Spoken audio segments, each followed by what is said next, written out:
इस समय हम पहुंच चुके हैं बाकी बिहारी मंदिर बगीचा पे। आपको बता दें कि जो बम्बा जो नहर है वो इस बगीचे के लिए आ रही थी और ये बगीचे में जाती थी। इस बगीचे में जाने के बाद जो वृक्ष है उनके लिए सिंचाई होती थी। सिंचाई विभाग की जो नहर और बम्बा थे वो इस बाकी बिहारी मंदिर की सिंचाई थी। सामने आप देख सकते हैं तस्वीरों में श्री बाकी बिहारी मंदिर ब्रज वृंदावन ट्रस्ट के नाम से। चलिए अंदर की स्थिति हम आपको दिखाते हैं। हम मौजूद हैं वृंदावन में। आपको बता दें कि वृंदावन में एक बम्बा था और वो गढ़ गोविंद मंदिर है छठीगढ़, वहाँ से सीधा बाकी बिहारी मंदिर का जो बगीचा था उसमें जा रहा है। उस बम्बे से लगातार सिंचाई होती थी और जो बाकी बिहारी जी मंदिर में पूजा अर्चना और फूल की सेवा जो होती थी वो बाकी बिहारी मंदिर का जो बगीचा था अटल्ला चुंगी के पास, उसमें से आज ही फूल जाते हैं और सेवा होती है। लेकिन दुर्भाग्य ये है कि वृंदावन में प्राचीन चीज़ें समाप्त होती जा रही हैं और कंकड़ित और बड़ी बड़ी बिल्डिंग और इमारतें खड़ी होती जा रही हैं। आज ये रियलिटी चेक हमने किया है कि ये बम्बा कहाँ से और कहाँ तक जा रहा है और अपने आंसुओं से कहीं कहीं कूड़े के ढेर में भी रो रहा है। मथुरा जनपद के सिंचाई विभाग और नहर विभाग के अधिकारी आंखों पर पट्टी बांध के बैठे हैं और इस बम्बा जो है उस पर अवैध रूप से निर्माण कार्य हो चुका है। कहीं बड़ी बिल्डिंग बनी है तो कहीं बड़ा आश्रम है, कहीं किसी की छोटी टोकरी है तो कहीं किसी का कब्जा है। लेकिन सवाल ये है कि मथुरा जिलाधिकारी चंद्र प्रकाश सिंह लगातार वृंदावन में आ रहे हैं, प्राचीन चीज़ों पर ध्यान नहीं दे रहे हैं। सिंचाई विभाग के अधिकारी चुप्पी ठान के बैठे हैं। उत्तर प्रदेश के मंत्री लगातार मथुरा वृंदावन के दौरे कर रहे हैं, लेकिन बम्बा सिंचाई की बात करते हैं तो भड़क जाते हैं। अब सवाल ये है कि जो बम्बा था बाकी बिहारी मंदिर बगीचे में जो पानी पहुंचता था वो एक शुद्ध जल था, यमुना का जल था। उस जल से यमुना में जो बगीचा था उसमें पानी लगता था। उसी बम्बे से इतना ही नहीं, रंगजी बगीचा वृंदावन में जो है उसमें भी पानी जाता था यमुना का। गोविंद देव मंदिर की ये ज़मीन बताई जाती थी और रंगजी की जो बगीचा है और रंगजी मंदिर है ये लीज पे दिया हुआ है। इसी बात पर आज हम सवाल कर रहे हैं। महाराज जी हमारे साथ मोहिनीश रंजी। महाराज जी बहुत पुराना बगीचा है, बहुत पुरानी नहर है, बम्बा है। उत्तर प्रदेश के मुख्यमंत्री कह रहे हैं कि बम्बा नहर रोड चक रोड प्राचीन चीज़ों को खोला जाए, उनका चौड़ीकरण किया जाए, निर्माण कार्य किया जाए। वहीं वृंदावन में बड़ी बड़ी इमारतें बन रही हैं, सरकार के अधिकारी उन पर कार्रवाई करते हैं, बड़ा नुकसान देखने को भी मिलता है और सरकार पर आरोप भी लगते हैं। बम्बे को लेकर बगीचे को लेकर क्या कहेंगे? देखिए, मीडिया के माध्यम से हमें पहले भी इसकी याद हुआ था कि प्रशासन ने इस पर कार्रवाई की थी, पर वो कहीं ना कहीं बीच में ही दम तोड़ दिया। ये अति प्राचीन मंदिर का बगीचा, ये नहर थी और जो हम लाला हरगूलाल जी जो हमारे समाज के बहुत ही वरिष्ठ और समाज सेवी थे, आज उनके द्वारा कई ऐसी संस्थाएं चल रही हैं जो आज भी निरंतर चल रही हैं। बांके बिहारी जी की जो सेवा चल रही है आज भी निरंतर चल रही है, उन्हीं के परिवार के द्वारा चल रही है। इस बगीचा खाली बांके बिहारी जी बगीचा के लिए जल नहीं आता था, और भी छोटे बड़े जितने बगीचे थे, जैसे कलाधारी का बगीचा है, जैसे काठिया जी का बगीचा है, बहुत से ऐसे के लिए ये छोटी छोटी धारें निकली हुई थी और शुद्ध जल यहाँ तक आता था। आज दुर्भाग्य के रूप में देखा जाता है कि लोग धीरे धीरे उसमें पहले सकरा डालते गए, सकरा डालते हुए पक्का करते गए, पक्का कर सड़कें बनाते गए। निगम की भी बहुत बड़ी लापरवाही देखते हुए आप देखिए वहाँ पूरा रोड बना दिया गया, पूरा पक्का कर दिया गया। कहीं न कहीं किसी राजनीति दबाव से, प्रभाव की वजह से वो नाले को अब बिल्कुल ही समाप्त कर दिया गया है। तो अगर प्रशासन इसे चेतता है, अगर इसका सौंदर्यीकरण करता है, माननीय मुख्यमंत्री के जिस तरह से आदेश हुए हैं उसका पालन करता है, तो एक नई लोगों को सोचना जाएगी। वृंदावन में एक अलग लोगों को देखने को चीज़ मिलेगी, एक हेरिटेज चीज़ है। तो वृंदावन में अद्भुत चीज़ आपको सामने नजर आएगी। हमारा सवाल ये है कि जो बगीचा है प्राचीन है, सेवा वृंदावन बाकी बिहारी मंदिर में आज भी चल रही है। वहाँ आप देखते हैं कि तरह तरह के फूल विदेशों से मंगाए जा रहे हैं। आज से कुछ समय पहले आपके सामने आपके द्वारा भी सेवा होती रहती है, आपकी सेवा चलती रहती है। सवाल ये है कि एक चाइनीज़ फूलों से भगवान श्री बाकी बिहारी की सेवा की जा रही है, बंगला सजा जा रहा है भव्य, और उनका खुद का बगीचा होने के बावजूद भी ऐसे हालात क्यों हुए? उपेक्षा, जल के अभाव, खारा पानी वृंदावन में विशेष करके पेड़ मारे जाते हैं और प्रशासन सुनता नहीं है इसके लिए। और फिर जो लोगों का प्रभाव है वो लोग अपने प्रभाव के कारण उस बगीचा को दम वहीं ग्राउंड के बूंदी से उसकी लाइफ लाइन बंद ही कर दी गई है। अगर इससे बगीचा को प्रशासन सचेत होता है, अगर इस नहर को खोलता है, जल आता है, तो निश्चित ही पूरे वृंदावन में खारा पानी की समस्या तो वो भी दूर होगी। मीठा पानी पहुंचेगा, जहां जितने बगीचा वृंदावन में है छोटे बड़े, उन तक जल पहुंचेगा, फिर वो हरा भरा होगा और एक नई क्रांति आएगी। और हेरिटेज चीज़ है, पुरानी चीज़ है, और वृंदावन हमारे यहाँ तो रज और लता की उपासना है। अगर जल यहाँ तक आएगा तो निश्चित ही बहुत ही अच्छा रहेगा। हम प्रशासन से आपके चैनल के माध्यम से मांग करते हैं कि भाई शीघ्र ही इस बगीचे जो बम्बा था, पूज्य महाराज जी हमें बताते थे, इस बम्बा को आप पार नहीं कर सकते थे। आप देखना, कभी शुभम आश्रम के बगल में एक उन्होंने पुल डाल रखा है, वो इतना चौड़ा था कि उस पुल में एक आश्रम को दूसरे तरफ जाने के लिए उसने पुल डाल रखा अपने निजी पैसे से। तो इतना चौड़ा बगीचा बम्बा था, आज वो सपट गई, नाली से भी छोटा हो गया और कहीं कहीं तो बम्बा पता ही नहीं चलता। इतना कब्जा हो उस पर हो चुका है, क्या कारण है, कैसे हुआ, और इतनी बड़ी बड़ी बिल्डिंग बन गई। अब ये तो बाकी बिहारी जी प्रार्थना करते हैं इसमें कब जल आएगा और आपके फूल कब महकेंगे, और आपका इस बगीचे से जो फूल जाते हैं वो आपका कब बगीचा बनेगा, उसका हम लोग इंतजार करते हैं। महाराज जी, एक सवाल लगातार चुनावी मुद्दा बन गया है, हाई वोल्टेज पावर कमेटी बन गई है, उत्तर प्रदेश के मुख्यमंत्री लगातार मॉनिटरिंग कर रहे हैं बाकी बारी मंदिर पे एक चुनावी मुद्दा बन गया है। चुनाव में आने से पहले कॉरिडोर की बात चलने गई है, सौदीगढ़ की बात करने चल रही है, निर्माण कार्य की बात चल रही है, यमुना शुद्धिकरण की बात चलती है, लेकिन कहीं भी अभी तक सिद्ध नहीं हुआ है। लगातार प्रदर्शन भी हुए हैं, लगातार आरोप भी लगे हैं प्रशासन पे, लेकिन ना यमुना में नाले भी सीधे जा रहे हैं। सवाल ये नहीं है, सवाल ये कि जब वो बम्बा है बाकी बिहारी मंदिर से जुड़ा हुआ है, बगीचे से जुड़ा हुआ है बम्बा, तो कहीं ना कहीं बम्बे का भी नाम होगा और बगीचे में पानी दिया जा रहा है। तो जो फूल है महकते थे वृंदावन में, आज वहाँ कंक्रीट जो चालू इमारतें बन गई हैं, उसको लेके एक बार क्या कहेंगे? जो बम्बा था आज जो पानी दे रहा है, इतने क्या लगातार सरकार बम्बों के लिए और ग्रीन बेल्ट यानी कि वन के लिए दोबारा से प्रयास कर रही है। देखिए, माननीय उत्तर प्रदेश के मुख्यमंत्री योगी आदित्यनाथ जी अयोध्या, बनारस और मथुरा वृंदावन के लिए वो तो कार्य कर ही रहे हैं, और मैं कह रहा हूँ तो ये है कि यहाँ का लोकल प्रशासन को जागृत होना है। महाराज जी तो पूर्ण तरह से वृंदावन के लिए समर्पित हैं, हर कार्य के लिए समर्पित हैं। महाराज जी द्वारा इसी तरह कार्य किया जा रहा है तो वो उसका बहुत सराहनीय है, सब संत समाज उनके साथ हैं। और आज जो लोकल कमेटी है, लोकल बॉडी है, उसे वहाँ पिक्चर जो दिखानी चाहिए माननीय मुख्यमंत्री तक वो पहुँचती है, वो नहीं पहुँच पा रही है। आज वृंदावन को सुंदर बनाने के लिए आप देख रहे हैं कंक्रीट का बन तो ऑटोमेटिक बनता ही जा रहा है। ये कहीं प्रशासन की लापरवाही तो रहती ही रहती है, वो क्यों नहीं सचेत होते। आज खादर में बात करते हैं, आप खादर में लाइट नहीं जाएगी। आज देखिए वो ऑटोमेटिक RCC मकान बन रहे हैं जो यमुना जी के तहरीर पर बन रहे हैं। आप देख रहे हैं कि जो रोड है 120 फुट रोड बड़ा है, आज वहाँ क्या रोड पे कहाँ नशेबाजों की ढकेलें लगी हुई हैं, खोखा लगे हुए हैं, तमाम तरह की समस्याएं बहुत सी वृंदावन में हर तरह की समस्या है। उन समस्याओं से निपटने के लिए प्रशासन लगा हुआ है, उनको हम आशीर्वाद देते हैं और निश्चित ही आगे चल के ये देखने को सुंदर और भव्य दिव्य वृंदावन मिलेगा और अलौकिक वृंदावन मिलेगा। पूज्य महाराज जी की जो इच्छा है कि वृंदावन को भव्य बनाना है और एक तीर्थ स्थल के रूप में विकसित करना है। मुख्यमंत्री लगातार महाराज जी और सभी संत साधुओं से मिलते रहते हैं, आप क्या संदेश देंगे माननीय मुख्यमंत्री? क्या यहाँ वृंदावन से पूज्य महाराज जी यहाँ वृंदावन की जो कार्य कर रहे हैं, महाराज जी के लिए हम लोग सभी संत समाज बहुत बहुत साधुवाद देना चाहेंगे।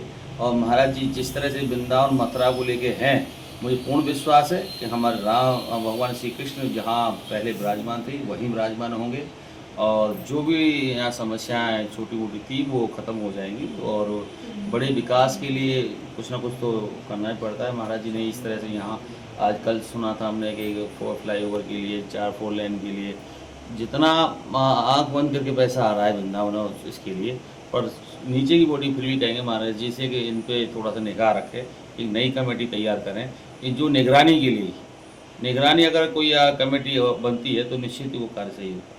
हमारे साथ मौजूद हैं वृंदावन में मोनीसन महाराज जी। उन्होंने बताया कि वृंदावन में जो उत्तर प्रदेश सरकार की योजना जो पैसा आ रहा है, काफ़ी पैसा आ रहा है, लेकिन सवाल ये हमारा कि जो बम्बा है और जो सिंचाई विभाग है कब तक आंखों पर पट्टी बांध के बैठा रहेगा कि यहाँ पर इसकी जांच या नपत होकर इस पर जो लोग हैं उन्होंने अतिक्रमण कर रखा है, अवैध रूप से कब्जा कर रखा है, उनके खिलाफ क्या कार्रवाई होगी और किस तरीके की कार्रवाई होगी। क्योंकि बांके बिहारी मंदिर एक प्राचीन मंदिर है और अब यहाँ लाखों करोड़ों की संख्या में यहाँ श्रद्धालु आते हैं, लेकिन उन्हीं के बगीचे के लिए पानी की सप्लाई बंद हो गई है और जो यमुना का शुद्ध जल आता था वो बंद हो गया है। यमुना जो बांके बिहारी जी मंदिर में जो फूल जाते थे पूजा अर्चना के लिए, वो सुगंध जो वृंदावन को मिलती थी, खुशबू मिलती थी, वो बंद हो चुकी है। लेकिन अब गिनी चुनी मिल रही है क्योंकि पानी की कमी होने के कारण और खारा पानी होने के कारण वो बगीचे में पानी नहीं जा पा रहा है। वृक्ष हरे भरे रहते थे, आज वो बहुत कमज़ोर और कम हो गए हैं और अब वो ये आस लगा रहे हैं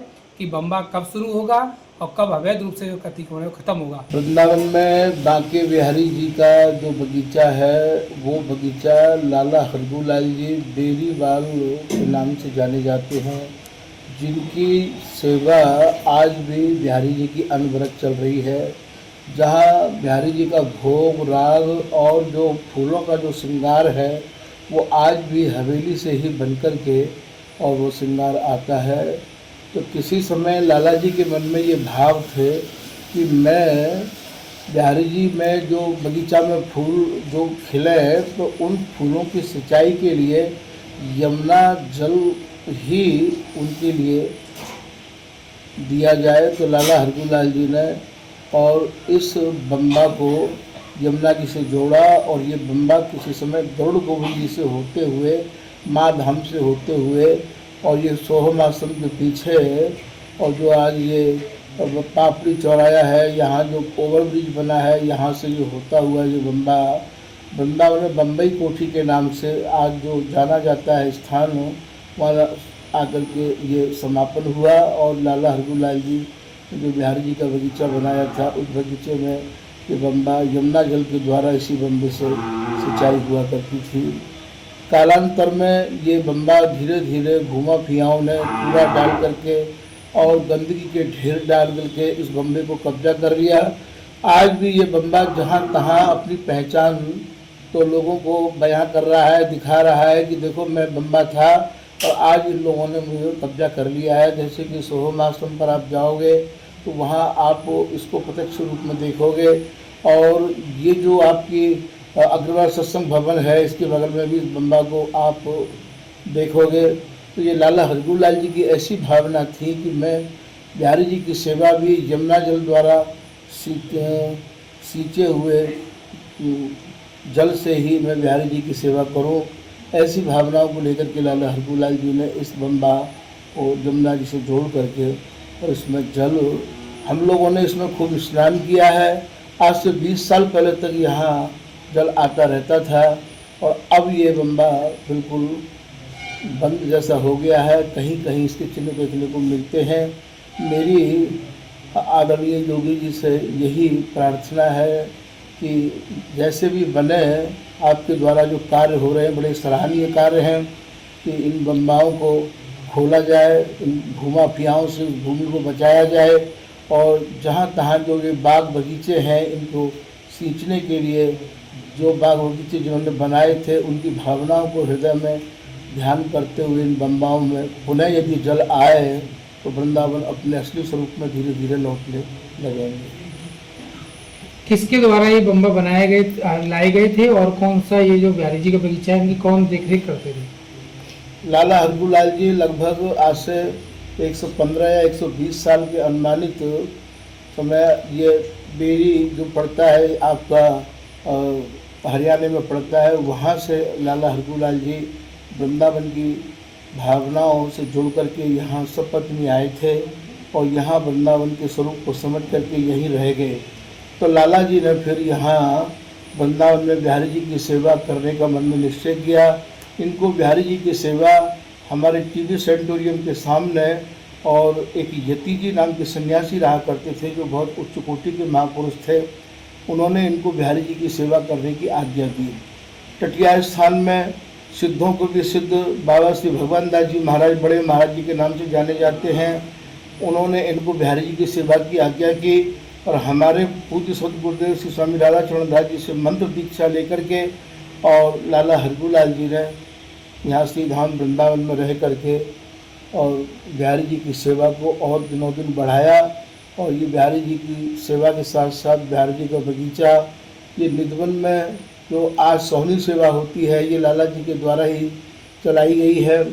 वृंदावन में मरीजों के लिए टीबी सेंटोरियम का निर्माण भी लाला हरगोलाल जी ने किया। भावना ये थी कि बीमारी के बहाने भी यदि कोई वृंदावन आएगा तो भी जो है उसका कल्याण हो जाएगा। तो इस उद्देश्य को लेकर के, इन्हीं भावनाओं को लेकर लाला हरगोलाल जी ने वृंदावन में टीबी सेंटोरियम का निर्माण किया और महिला अस्पताल का निर्माण, जहाँ केवल बच्चों की डिलीवरी, जो प्रसव की जो महिला होती थी उनको महिला अस्पताल के नाम से जाना जाता है।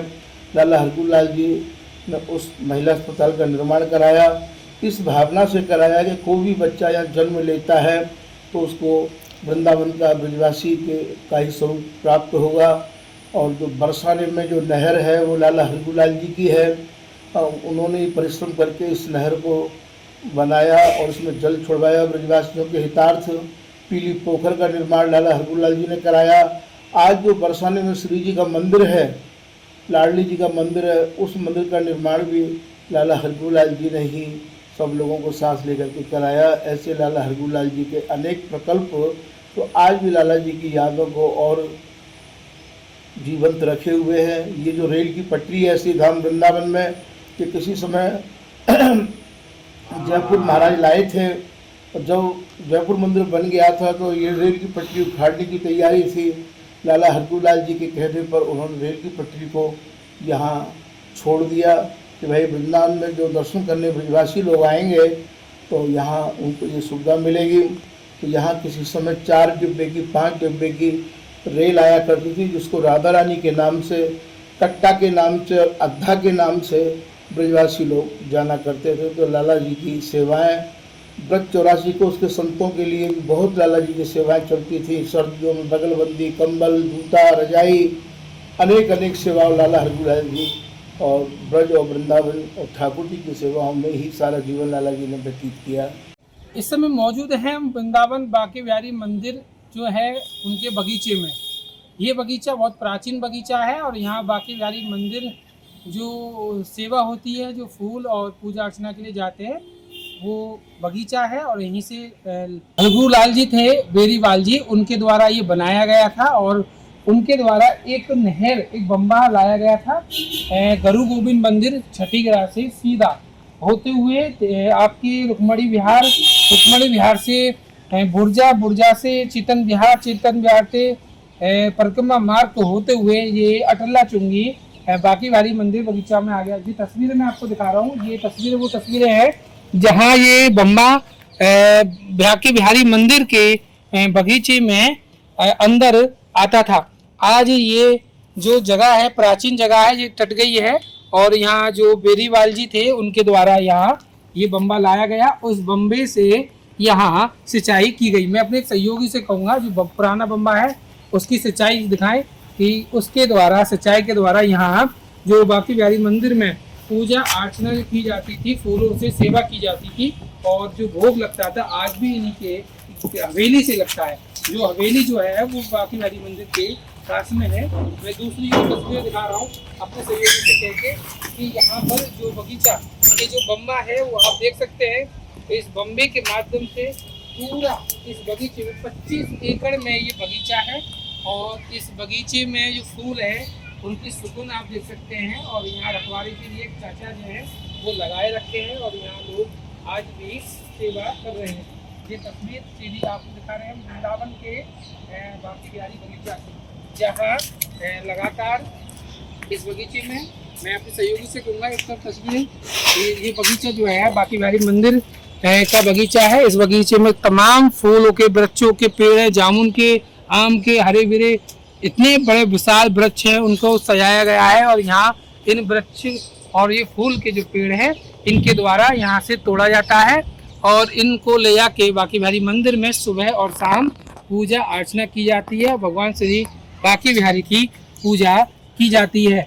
ये बांके बिहारी बगीचा में जो बहुत काफ़ी पुराना बगीचा है और ये बेरीवाल जी के द्वारा ये बगीचा बनाया गया। उनके द्वारा इतना ही नहीं, वृंदावन में एक टीबी सेंटोरियम अस्पताल भी और एक महिला चिकित्सालय अस्पताल भी बनाया गया और